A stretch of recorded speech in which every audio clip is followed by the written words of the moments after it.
दोस्तों, तो कैसे हो आप सभी लोग। तो आज हम पढ़ने वाले हैं BSc second year digital marketing का एक इम्पोर्टेंट क्वेश्चन। जैसा कि आप देख रहे हैं, ई कॉमर्स की अवधारणा को स्पष्ट कीजिए या ई कॉमर्स की अवधारणा से क्या तात्पर्य है। इस तरीके से एग्जाम में क्वेश्चन आता है।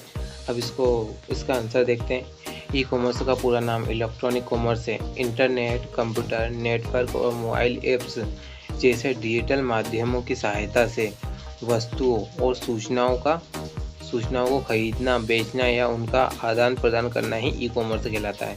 अब देखो, सरल शब्दों में हम क्या कह सकते हैं। सरल शब्दों में कहते हैं पारंपरिक रूप से किसी भौतिक दुकान पर जाए बिना इंटरनेट के माध्यम से घर बैठे या कहीं से भी ऑनलाइन शॉपिंग करना, डिजिटल भुगतान करना और सेवाओं का लाभ उठाना ई कॉमर्स के अंतर्गत आता है।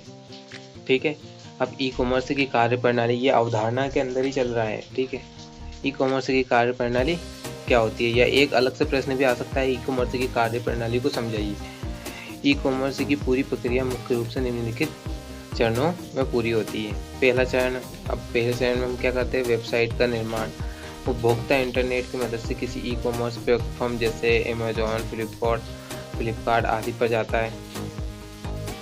उसके बाद क्या है, चरण टू में ग्राहक उपलब्ध उत्पादों की सूची, उनकी तस्वीरें, विशेषताएं और अन्य ग्राहकों के रिव्यू देखकर अपनी पसंद का सामान चुनता है।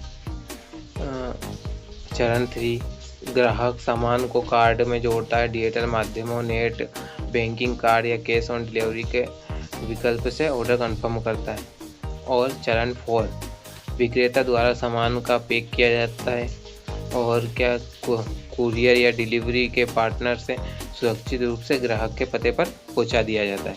अब देखो, ये क्या है, ये केवल डिजिटल ई कॉमर्स की अवधारणा है और ई कॉमर्स की परिभाषा इतनी दे रखी है। अगर ई कॉमर्स किसे कहते हैं तो आप इतना लिखकर आ सकते हो एग्जाम। और यहाँ क्वेश्चन पूरा 9 नंबर में भी लिख सकते हो। अच्छा है, इतना बड़ा ही दिया है मैंने। अगर और बड़ा चाहिए तो आप बता सकते हो। अगर आपको और भी IMP क्वेश्चन चाहिए तो आप हमारे टेलीग्राम चैनल को ज्वाइन कर लीजिए और इसकी PDF मैं उसी पर डाल दूँगा। Thank you, keep trekking.